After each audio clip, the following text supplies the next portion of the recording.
सारी रात सुपने चलते हैं। जेड़े जेड़े सुपने सुख भरे सुपने आते हैं, जैसे सुपने च कोई राजा बन गया, सुपने च किधरे बहुता धन मिल गया, सुपने दे किधरे महान प्रभुता मिल गई है, तो सुपने दे उसने अपना असर बहुत गहरा जमाया है। ऐसा सुपना हो सकता है सवेरे जाग के याद रहे। फिर सुपने दे दुखद सुपना आया है, दुख भरिया, भयंकर दुख भरिया,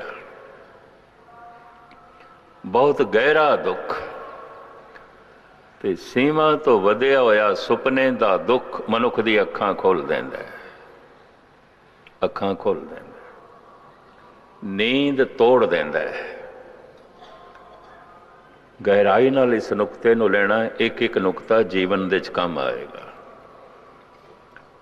बहुत भयंकर ते डरावना सुपना सी, दुख भरा सुपना सी। नींद टुट गई, टुट गई, अखां उसने खोल देती हैं। ये सुपना याद रहता है, क्योंकि दुख भरा सी, अपनी छाप छोड़ जाता है। दुख भरा सी, असर अंदाज हो जाता है। पर दुखद सुपने ने अख खोल देती।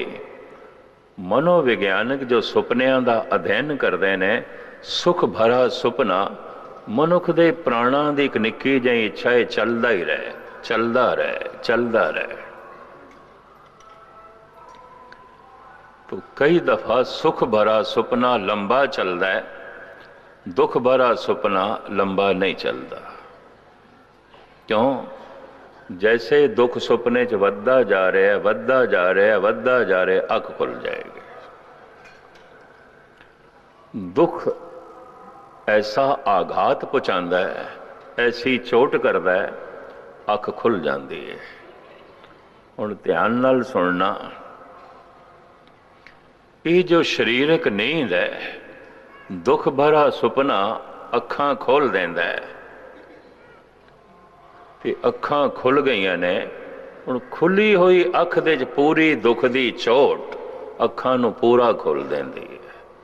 इस वास्ते मैं फिर दोहरावां, परमात्मा दे ज्ञान करके कोई परमात्मा दे मार्ग ते नहीं चलता, दुख दे ज्ञान करके चलता है। क्योंकि अख ते दुख खोलदे, अखां ते दुख नाल खुलदियां ने। सुख भरा सुपना लंबा हो जाता है, लंबा हो जाता है। सुख भरे सुपने नूं मनुख अंदरों लंबा करना भी चाहता है, अख नहीं खुलण देंदा। ये लफ्ज मैं फिर दोहरा दियां जो ईसा ने कह दिते, चोटी दा धनवान, इंद्रियां दे रस दे जीण वाला मनुख भगवान तक पहुंच गया होवे, कहंदा मैं नहीं मनदा, मैं नहीं मनदा। हाँ, मैं ये मन लवांगा कि एक उठ सूई दे नक्के विचों लंघ गया, ये तो मैं मन लवांगा, पर मैं नहीं मनदा। पदार्थां दे सुख दे च, इंद्रियां दे सुख दे च, रस दे च चोटी दा धनवान ये मनुख जीण वाला, ये भगवान तक पहुंच गया, नहीं मनदा। सुख अख खोलने ही नहीं देंदा। सुख भरा सुपना कहने लंबा हो जाता है, दुख भरा सुपना लंबा नहीं होता। जितना दुख भरा सुपना होगा, जल्दी अख खुल जाएगी, जल्दी नींद टुट जाएगी। दुख ऐसा आघात पहुंचाता है, जगा देंदा है, अख खुल जाती है। जे ये शरीरक विश्राम वक्ती जो नींद है, दुखद सुपना उन्हों तोड़ के रख देंदा है। जो अज्ञानता की निंद्रा है, उन्हों भी दुख की चोट मिठा के रख देंदी है, मनुख नूं जागृति दे देंदी है। दुनिया दे इंज कह लो 99% मनुख दुख की चोट खा के ही परमात्मा के मार्ग ते चले ने। ਜਾਂ ਖੁਦ ਨੂੰ ਦੁੱਖ ਦੀ ਚੋਟ ਨਹੀਂ ਲੱਗੀ, ਦੁੱਖ ਦਾ ਗਿਆਨ ਮਿਲ ਗਿਆ ਵੀ ਜਗਤ ਦੇ ਵਿੱਚ ਬੜਾ ਦੁੱਖ ਹੈ। ਲਾਸ਼ ਨੂੰ ਵੇਖ ਕੇ, ਇੱਕ ਬਿਮਾਰ ਨੂੰ ਵੇਖ ਕੇ, ਇੱਕ ਬੁੱਢੇ ਨੂੰ ਵੇਖ ਕੇ ਹੀ ਮਹਾਤਮਾ ਬੁੱਧ ਦੇ ਦਿਲ ਦਿਮਾਗ ਨੂੰ ਚੋਟ ਲੱਗ ਗਈ। ਇਸ ਦੁੱਖ ਨੇ ਉਸ ਨੂੰ ਸੰਤ ਬਣਾਇਆ, ਕਿਸੇ ਸੰਤ ਨੇ ਉਸ ਨੂੰ ਸੰਤ ਨਹੀਂ ਬਣਾਇਆ। ਸਤਸੰਗ ਦੇ ਚੋਂ ਨਹੀਂ ਜਾਂਦਾ ਸੀ, ਉਹ ਕਥਾ ਕੀਰਤਨ ਨਹੀਂ ਸੁਣਦਾ ਸੀ।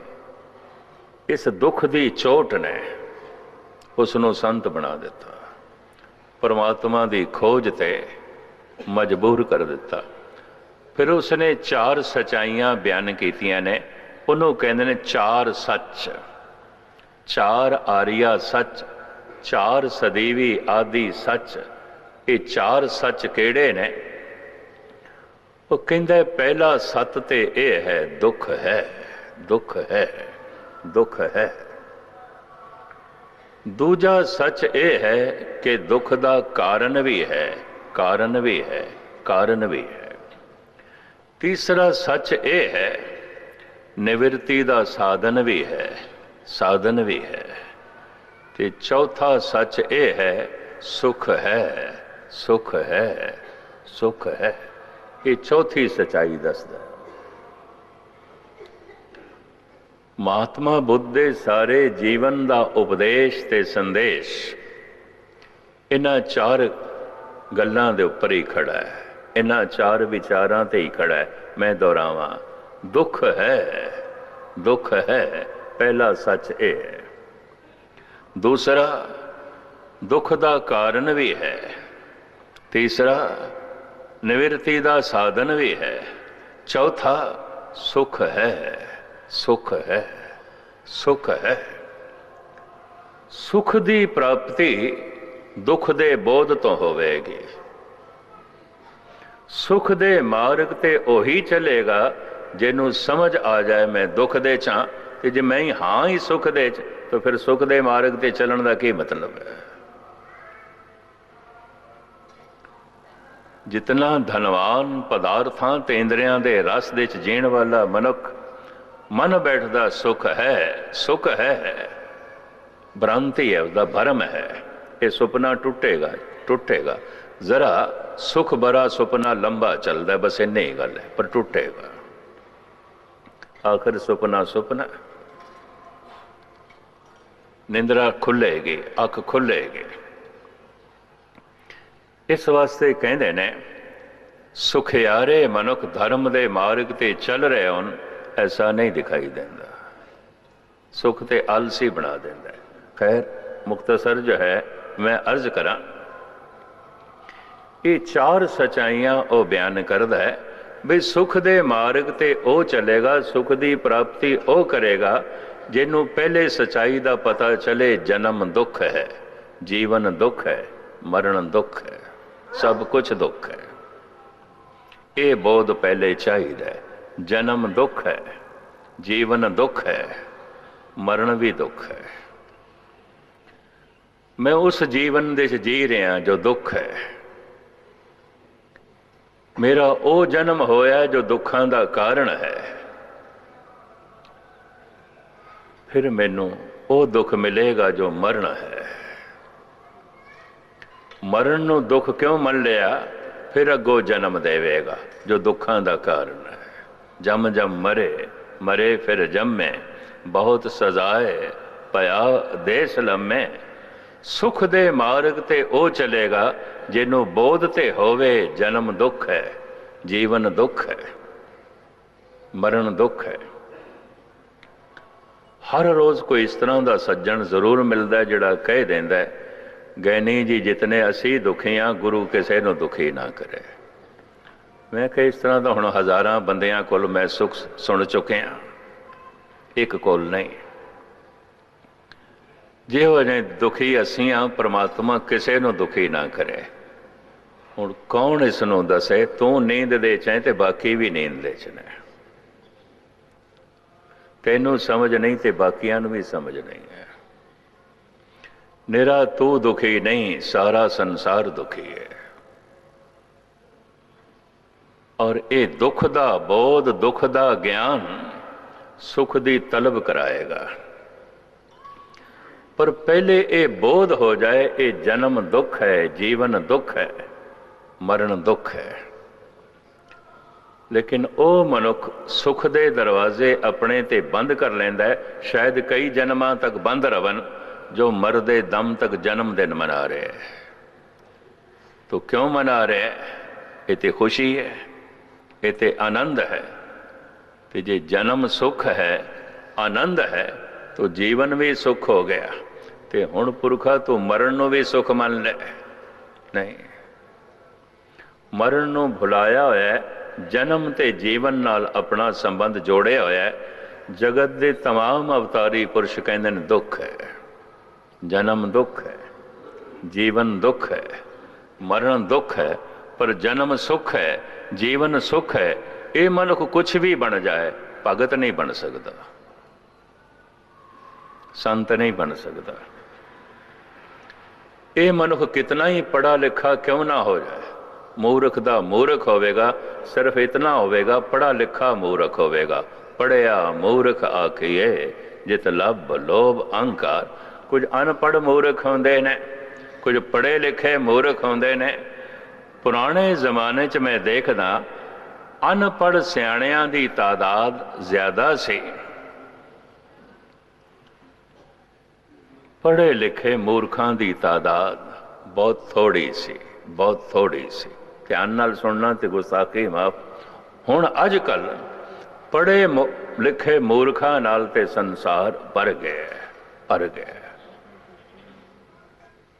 अनपढ़ सियाणा कदी कदाई किधरे मिल पैंदा। मैं अनपढ़ क्यों कहना? अगर वो कितना भी पढ़ा लिखा होवे, उन्हों ये बोध आउंदा है कि इस सारी पढ़ाई लिखाई दो परमात्मा की दुनिया च कम नहीं आउंदी। एक कदम भी अगे नहीं चलन देंदी, एक तिल मात्र का भी बोध नहीं करांदी। ये समझ आ जाए, वो अपने आप को अनपढ़ समझ लेगा। अनपढ़ सियाणियां की तादाद बहुत थोड़ी है अज दे युग दे विच। पढ़े लिखे मूर्खां की तादाद बहुत ज्यादा है, बहुत ज्यादा है। तो हुण मैं अर्ज करा, माया दुख है, परमात्मा आनंद है। दुख की चाहत क्यों है? सुपने सेती चित मूर्ख लाया। चूंकि नींद दे च अज्ञानता दी ते सुपना आ रहा है। सुपना की आ रहा है? सुख मिल रहा है, धन तो सुख मिल रहा है, पदार्थां तो सुख मिल रहा है, परिवार तो। महाराज कहते हैं सुपने सुख पिया माणदा है, और कुछ नहीं। सुपने सेती चित मूर्ख लाया। ये महामूढ़ है, महामूढ़ है जिहदे च सुख है नहीं, इन्हें सुख मान ले है। सुपना सुख भरा अगर किसी नूं आ रहा है तो सुख थोड़ी है। सुपने दे च जे किसी नूं 10-20 लाख की लाटरी मिल गई है सुपने च, ते जागण ते लॉटरी ऑफिस दे चला जाए, आखे मैनू देओ सुपने च मेरी लाटरी निकली है, उन्होंने मूड आखांगे कि की आखांगे? सुपने च किधरे देश का प्राइम मिनिस्टर बन गया सुपने च, ते सवेरे उठदियां सार हुक्म चलाए मैं प्राइम मिनिस्टर हाँ, ते तू प्राइम मिनिस्टर कुर्सी छड़, मैं सुपने च बनया सी। सुपना सुपना। अख खुलदियां सुपने दे च जो कुछ सी सारे दा सारा जो है मिट जाता है, मिट जाता है। अगर माया दे च किसी नूं सुख वासदा है तो फिर धार्मिक ज्ञानी ये कहते ने सुपने दे च नींद दे च, नींद दे च। हुण होर रूप में बयान करा। माया दा जगत बाहर है, परमात्मा दा जगत अंदर है, क्योंकि निराकार है। दरख्त बाहर है, जड़ां ते अंदर ने। ये छत दीवारां ते बाहर ने, बुनियादां ते अंदर ने। पर सारियां ही छतां, सारे महल बुनियाद ते खड़े ने। सारे दरख्त जड़ां ते खड़े ने जो नहीं दिखाई देंदे। सब कुछ परमात्मा ते खड़ा है जो नहीं दिखाई देंदा। वो जड़ है, वो मूल है जो नहीं दिखाई देंदा। इतना ते असी तस्लीम कर लेंदे हां, मकान है तो इसकी बुनियाद भी है, दरख्त है तो इहदियां जड़ां भी हैं। पर यह सतसंग दे चाके रोज रोज सुन के किधरे मनन की बिरती बनती है। संसार है तो निराकार भी है, पदार्थ है तो फिर परमात्मा भी है, रंग रूप है तो फिर कोई अरूप भी है। ये सरगुण संसार है तो निर्गुण निरंकार भी है। ओदा बोध नहीं, ਉਹਦੇ ਤੇ यकीन पैदा हो सके, भरोसा पैदा हो सके। रोज़ रोज़ कथा कीर्तन सुनना पैंदा है, पाठ करना पैंदा है, किधरे भरोसा बच जाए, जड़ां भी हैगियां ने, किधरे यकीन आ जाए, बुनियाद भी है। हुण मैं अर्ज करा, मनुख की जिंदगी दे च विकास होंदा है उस वक्त जद ये प्रभावित होंदा है किसे तो। बिना प्रभावित होए मनुख विकास कर नहीं सकता, हो नहीं सकता। जो किसी तो भी प्रभावित नहीं वो किसी पासे चलेगा ही नहीं। ये भी मैं अर्ज करा। हुण बाहर जो ये माया दा जगत है, इत्थे जिहड़ा विकास होंदा है प्रभावित होके होंदा है, ते ये प्रभाव तीन तरह का पैंदा है। किसी दे धन तो प्रभावित होके ते तृष्णालु हो जाना, क्योंकि शब्द का सार यही कुछ है। मैं व्याख्या कर रहा, फिर अखरी अर्थ तुहाडे सामने रख रहा। माया का सारे का सारा संसार तृष्णा ते खड़ा है। निरंकार दी सारी होंद संतोख ते खड़ी है, संतोख ते खड़ी है। तृष्णालु मनुख धार्मिक नहीं आंदा, संतोखी मनुख अधार्मिक नहीं आंदा। संतुष्ट मनुख अधार्मिक नहीं आंदा, तृष्णालु धार्मिक नहीं आंदा। इस चक्कर च ना पैना। तृष्णा का मतलब की है, कुछ अंदर मंग चली है ते मंग रुकदी नहीं, वधदी जा रही, वधदी जा रही, वधदी जा रही। ते मंग किस दी है? जो नहीं है वो हो गया है, वो भी हो गया है। पर हुण होर होवे, होर होवे, होर होवे तृष्णा, ये तृष्णा बन जाती है। ते फिर तृष्णा दे तीन केंद्र दसे ने। किसी दे धन तो प्रभाव हो, प्रभावित होके तृष्णा चल पवे। मिल गया धन, होर मिले, होर मिले, होर मिले, होर मिले। तृष्णा किधरे भी रुकण नहीं देगी। मृग तृष्णा चमक अगों दी अगों दिखाई देती जाएगी, दिखाई देती जाएगी। ये हिरन दौड़दा ही जाएगा, दौड़दा ही जाएगा। एक दिन प्यासा मर जाएगा। कितना भी धन इनू मिल जाए, ये आनंदित नहीं हो सकता, तृप्त नहीं हो सकता। दूसरा, किसी दी प्रभुता तो प्रभावित होके राजनीति दे मार्ग ते चल पैना, बड़ा सन्मान है उहदा। जगह जगह फुल्लां दियां मालां ने, ਉਹਦੇ रटे रटाए दो शब्द जिन्हां च कख नहीं आउंदा, सुनन लई लखां लोकी इकट्ठे हो जाते हैं। आप सुन के हैरान होवोगे। बरनार्ड शाह ने पंडित नेहरू नूं कह दिता सी पेरिस दे विच, भी जिहड़ा लैक्चर तू घंटे दे च दिता है और तैनूं सुनन लई 60,000 बंदा आया है, इन्ना वड्डा इकट्ठ होया है, अद्धा पेरिस तैनूं सुनन लई आ गया, आले दुआले दे लोग तैनूं सुनन लई आ गए ने फ्रांस दे। तू घंटा बोले ये सब कुछ बोलिया तो ये 2 मिनट च बोलिया जा सकता है, तो घंटा लाया। ये सार की गल, तत की गल तो सिर्फ 2 मिनट दी सी, तू 1 घंटा लाया तो 60,000 मनुखों का यह समा लगाइए, कितने लख घंटे तू लोगों के खराब कर देते। बरनार्ड शाह सियाणा मनुख सी, लिखारी सी, दार्शनिक सी, फिलोसफर सी, कवि सी और बड़े कोमल हिरदे का मालिक सी। ये उहदे ही बोल ने जिस मनुख नूं मासूम बच्चे नहीं चंगे लगते, जिस मनुख नूं फुल नहीं प्यारे लगते ते प्रभावित नहीं करते, जिस मनुख नूं संगीत नहीं चंगा लगता, ऐसे मनुख का जीवना संसार लई बहुत दुखदाई होवेगा। ये ते पत्थर होवेगा, हर एक नूं चोट मारेगा, इन्ना कठोर है। किसी पक्ष की कोमलता इसनूं प्रभावित नहीं करती। तो किसी की प्रभुता तो प्रभावित होके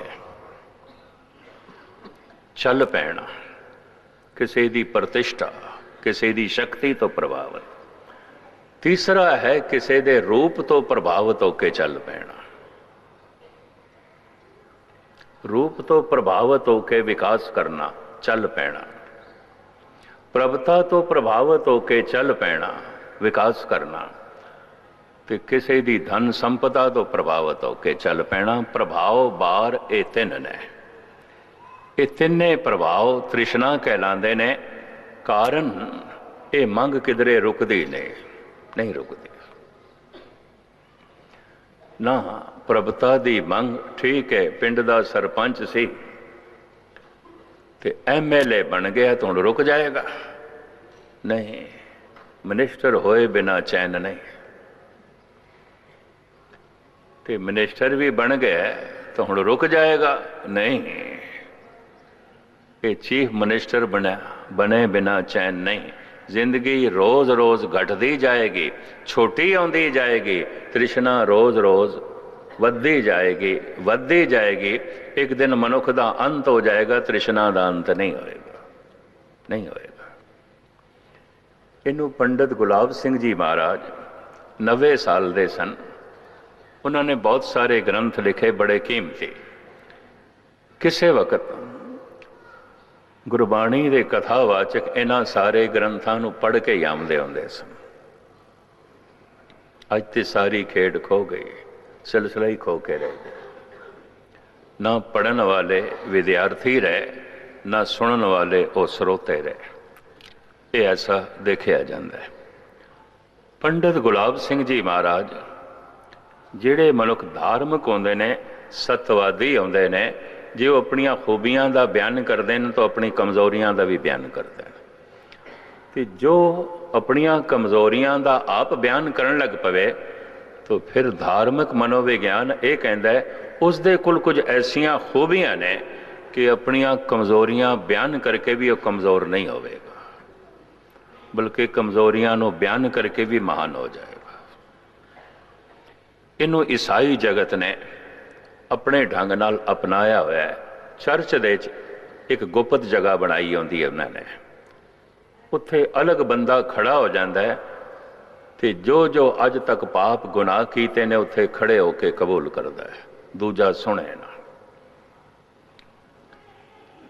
सिर्फ ईसा नूं सुनाना है, सिर्फ खुदा नूं सुनाना, दूजा सुने ना। पर भारत का धार्मिक मनोविज्ञान कहता है इहदे नालों पाप नहीं धुलणगे, इहदे नालों कमजोरी बनी रहेगी।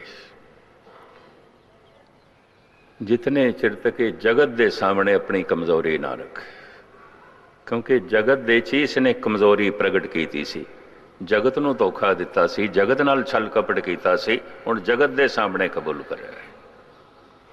इतनी हिम्मत हर एक च नहीं होंदी, नहीं होंदी।